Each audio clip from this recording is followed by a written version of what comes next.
Vijay Mallya fraud 9,000 crore, देश से फरार, फिलहाल लंदन में है।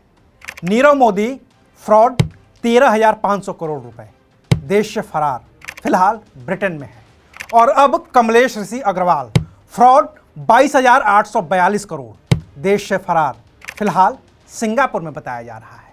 और वो भारत से फरार इसलिए है क्योंकि उसने भी भारतीय बैंकिंग के इतिहास का सबसे बड़ा घोटाला किया है। विजय माल्या और नीरव मोदी के कुल घोटाले से भी बड़ा घोटाला, जिसकी जांच अब सीबीआई के पास है। और इस जांच के साथ ही कई सवालों के जवाब सीबीआई को भी देने हैं और सरकार को भी। नमस्कार, मैं हूं अविनाश और आप देख रहे हैं अनकट। एक कंपनी है एबीजी शिपयार्ड लिमिटेड। काम है समुद्री जहाज़ों को बनाना और उनकी मरम्मत करना। 1985 में बनी इस कंपनी का हेड ऑफिस मुंबई में है। इसका शिपयार्ड्स गुजरात के दहेज और सूरत में है। और ये कंपनी शिप बनाने वाली भारत की सबसे बड़ी कंपनियों में से एक है। साल 2010 में इस कंपनी ने वेस्टर्न इंडिया शिपयार्ड नाम की गोवा की एक और कंपनी को खरीद लिया था, जिसका काम जहाज़ों की मरम्मत करना था। कंपनी कितनी बड़ी है, इसका अंदाजा इस बात से भी लगाया जा सकता है कि भारतीय नौसेना के लिए भी यह कंपनी लड़ाकू युद्धपोत और दूसरे जहाज बनाती है। इसको थोड़ा और विस्तार से बताते हैं ताकि आपको मामला पूरी तरह से समझ में आ सके। 2004 में इस कंपनी को इंडियन कोस्ट गार्ड के लिए प्रदूषण मुक्त जहाज बनाने का काम मिला था। 2009 में इसी कंपनी को इंडियन कोस्ट गार्ड के लिए 11 high speed water jet propelled interceptor बनाने का भी काम दिया गया था। 2011 में इस कंपनी को भारतीय नौसेना के लिए 970 करोड़ रुपए में 2 ट्रेनिंग शिप बनाने की जिम्मेदारी दी गई थी। इसके बाद 2012 में इस कंपनी को शिपिंग कॉरपोरेशन ऑफ इंडिया से 500 करोड़ रुपए का एक और ऑर्डर मिला था। और इस ऑर्डर के साथ ही कंपनी के पास करीब 20,000 करोड़ रुपए का ऑर्डर आ गया था जो उसे बनाना था। इस ऑर्डर को पूरा करने के लिए कंपनी को पैसे की जरूरत थी।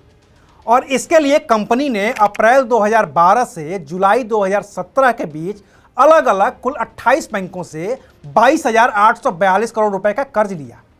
5 साल बीते, साल आया 2017 और इस कंपनी ने खुद को दिवालिया घोषित कर दिया। कुछ समझ आया? एक कंपनी जिसके पास करीब 20,000 करोड़ रुपए के ऑर्डर पड़े थे, उसने ऑर्डर को पूरा करने के लिए अलग अलग 28 बैंकों से 22,842 करोड़ रुपए का लोन लिया और बाद में उसने खुद को दिवालिया घोषित कर दिया। और पैसे कहाँ गए? समझिए कि डूब गए।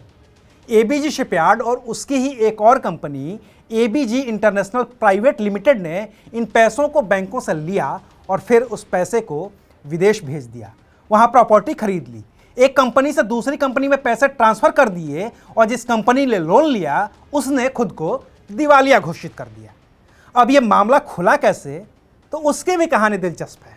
दरअसल ब्रिटेन की एक financial company Ernst and Young ने एबीजी कंपनी का 2012 से 2017 के बीच फॉरेंसिक ऑडिट किया और 18 जनवरी 2019 को अपनी रिपोर्ट सौंपी।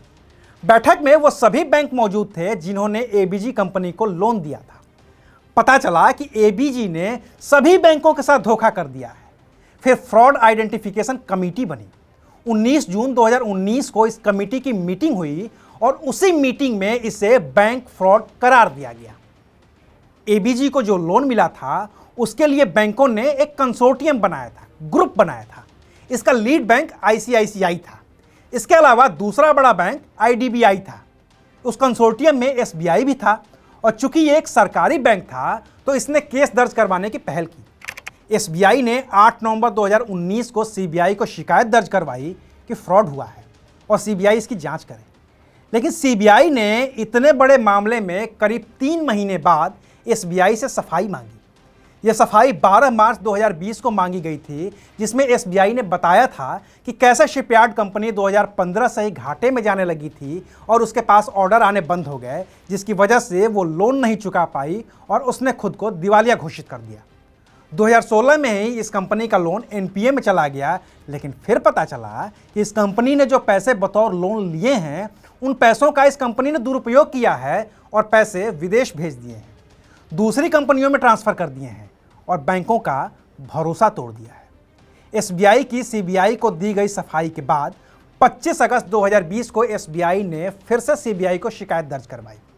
लेकिन सीबीआई ने कोई एक्शन नहीं लिया।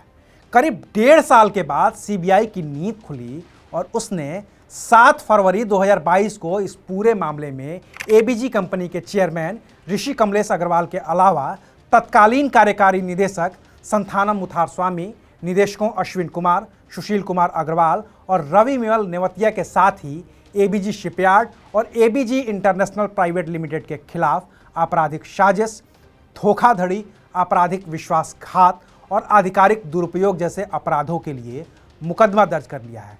इसके अलावा कई सरकारी अधिकारियों के खिलाफ भी मुकदमा दर्ज किया गया है जो अज्ञात हैं। रही बात कि किस बैंक के कितने पैसे डूबे हैं, तो सबसे ज्यादा पैसे डूबे हैं आईसीआईसीआई के। उसके साथ 7,089 करोड़ की धोखाधड़ी हुई है। एसबीआई के 2925 करोड़, आईडीबीआई के 3639 करोड़, बैंक ऑफ बड़ौदा के 1614 करोड़, पीएनबी के 1244 करोड़, एक्जिम बैंक के 1327 करोड़, इंडियन ओवरसीज बैंक के 1228 करोड़, बैंक ऑफ इंडिया के 719 crore, oriental bank of commerce जो अब पीएनबी हो गया है उसके 714 करोड़, स्टैंडर्ड चार्टर्ड बैंक के 743 करोड़, सिंडिकेट बैंक जो अब केनरा बैंक हो गया है उसके 408 करोड़ डूब चुके हैं। इसके अलावा एलआईसी के भी 136 करोड़ रुपए डूब गए हैं। बाकी आपको जो भी बैंक याद आ रहे हैं उनका कुछ न कुछ पैसा तो एबीजी शिपयार्ड के मालिक लेकर फरार हो ही चुके हैं। और रही बात मालिक की, यानी कि एबीजी कंपनी के चेयरमैन ऋषि कमलेश अग्रवाल की, तो वो रहने वाले सूरत के हैं और बड़ी बड़ी कंपनियों के डायरेक्टर हैं। उन पर विस्तार से बात होगी अगले वीडियो में। देखते रहिए अनकट।